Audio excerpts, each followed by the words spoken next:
Power Standings is the only gamification product that integrates with your sales communications to increase metrics that drive sales results. Join me in welcoming Andrew Young, Product Manager at InsideSales.com. Hi, thank you all for being here. As a product manager at InsideSales.com, I'm very passionate about building products that help our customers to be more successful. At InsideSales.com, our entire mission and objective is to help our customers sell more and to be more efficient and intelligent about how they work. One of the most effective ways that we found to help our customers be more successful is to engage sales reps at a motivational level so that they can be more excited and engaged about how they work on a day-to-day basis.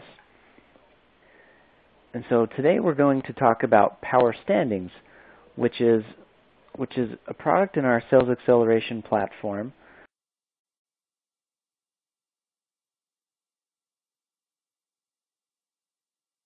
which engages sales reps to be motivated and as effective as possible.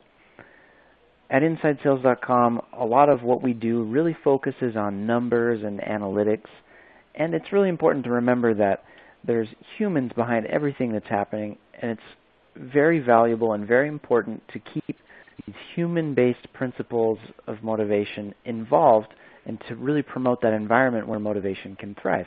And that's what Power Standings helps organizations do. So when we talk about motivation and what Power Standings is and does, Power Standings really employs a lot of gamification methods to help reps be more motivated.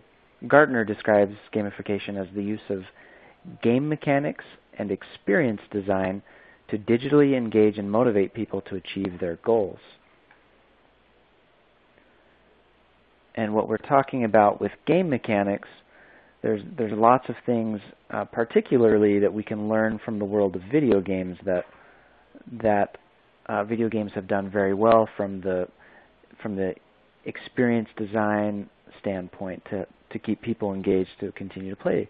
And one of those principles that works very well is called real-time feedback. And real-time feedback says that for every action, there's a consequence which has a communicated effect, which contributes to more motivation, which inspires more action, etc. And this feedback is one of the main reasons that video games are so much fun to play.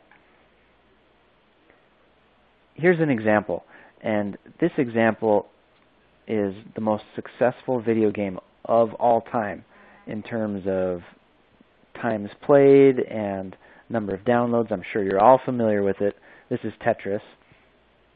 And as you play Tetris, there's an incredibly abundant use of statistical feedback.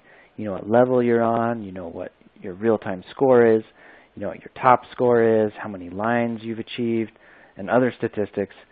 And it's kind of funny to think about because it's the statistics that are really contributing to this motivation of people to play Tetris more and more often.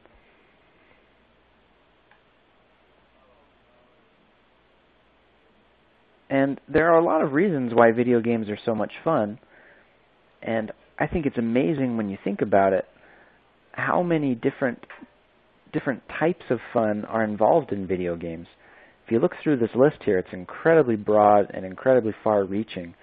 In fact, I don't think there's a single activity out there that has a broader range of types of fun than video games. And one of my favorites on this list is called fun failure.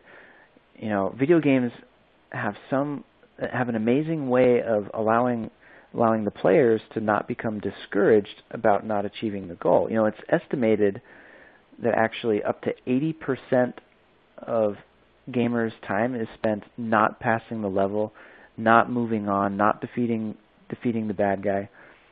And it's incredible how gamers will keep coming back, and it's because of this principle of fun failure too.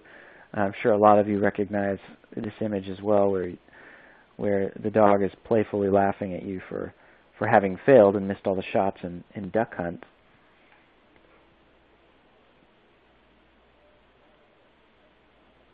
But why is it that you should even care about gamification? This chart here comes from Gallup, and it represents employee engagement at work. What Gallup has found is that only 13% of employees are engaged at work. Now, these are people who have passion and energy about what they're doing. 63% of employees are not engaged. These are the, so to speak, sleepwalkers. These people are putting in the time, but not the passion and energy. And finally, we have the actively disengaged group at almost a quarter of your employees. Now, these people are so unhappy at work that they're actively trying to do things that are not related to their jobs. Now, this should terrify you as managers. 87% of employees lack passion and energy at work. Now, when your job as a manager, one of the most basic definitions of a manager is someone who gets other people to do stuff, it's a pretty scary statistic. No wonder it's difficult for sales teams to hit quotas. You hear a lot about the 80-20 rule in sales, and I think the lack of engagement at work really helps explain why the 80-20 rule exists. So why is it that employees are so disengaged at work? Well, let's be honest, especially in an inside sales world, a lot of what sales reps do is very routine. You have outbound dialers who are placing potentially hundreds of dials per day trying to set appointments. You have sales closers who are presenting the same demos and talking about the same benefits over and over again. And we all know that sales reps love making money, but still something is missing from their day-to-day environment. And we find that sales reps very commonly feel like their jobs can be very boring. They never know where they stand on their teams, or in other words, they have a lack of feedback. And a lot of their work goes unnoticed by managers and other leaders. So fortunately, there is a science to motivation. This is my favorite theory about motivation. It's called self-determination theory. It was born in the 1980s, and its whole goal was to help explain why people choose to do something out of their own free will and choice without having to be compelled. In other words, why someone would be intrinsically motivated as opposed to extrinsically motivated. So on the far left of this continuum, you see people who are not motivated at all, and on the far right, people who are completely self-determined and motivated. Now, what we find is that most sales teams are somewhere over here on the left, where they require a large amount of extrinsic or external kinds of motivators, especially around doing routine tasks such as dialing. So someone who relies on external motivation might say, I only dial because my manager makes me. And then slightly to the right, someone who's introjected, they may impose some self-control on themselves or some internal rewards and punishments upon themselves. They'll say, I dial because I'm self-disciplined and I need to hit my goals. But more motivated sales teams will begin to identify with the task itself, and they may say, I believe dialing will help me accomplish bigger goals. Moving along, someone who becomes integrated into the task believes that dialing is part of who I am as a sales rep. And then ultimately, a self-determined sales rep will say, I enjoy dialing. I enjoy doing it for the sake of the act itself. I love contacting prospects, and I love helping them buy our products. So the whole goal of Power Standings is to help sales reps move along that spectrum from being completely extrinsically motivated to become more and more self-determined bit by bit.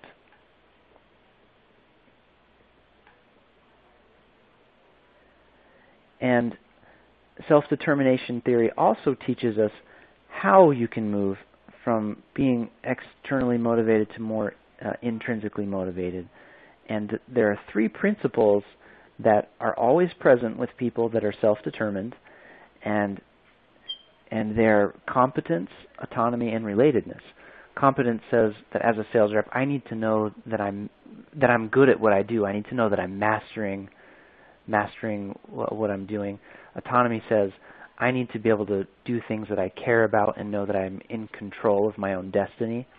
And relatedness says I need to know that I belong on this team and that I matter.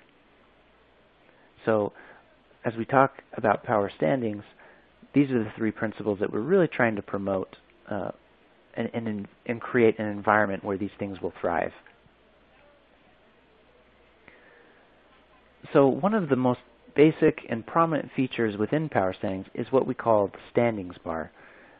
Now, here we're looking at a Salesforce record, and everything above this orange line is what we call the standings bar, and the different widgets, as we call them, that let a sales rep know exactly where they stand, and they also get to see more insight in where the rest of their team members stand throughout the day as well. So I can know here in this instance for dials today that I'm in second place behind Rachel Davis. I also get to see the number of points that I've earned. I can also represent myself with a different profile picture and all kinds of different stats and metrics to give myself feedback about where I stand. This next feature is one of my favorite features within Power Standings, and one of the things that it does is helps promote an environment of autonomy, because what it is it's called a throwdown, and throwdowns are peer-to-peer issued challenges. So this allows sales reps to be in control over how they compete, when they compete, and with whom they compete with. And so reps can actually even wager points they've earned within the throwdown to really increase the intensity of the competition as well. And there's all kinds of feedback about the throwdowns which can be displayed on public leaderboards, which really heighten the visibility and feedback as well. So here's an example of a leaderboard, and the goal of a leaderboard is to build the relatedness of the team and also to let reps know where they stand and add some excitement and energy to the reps' day.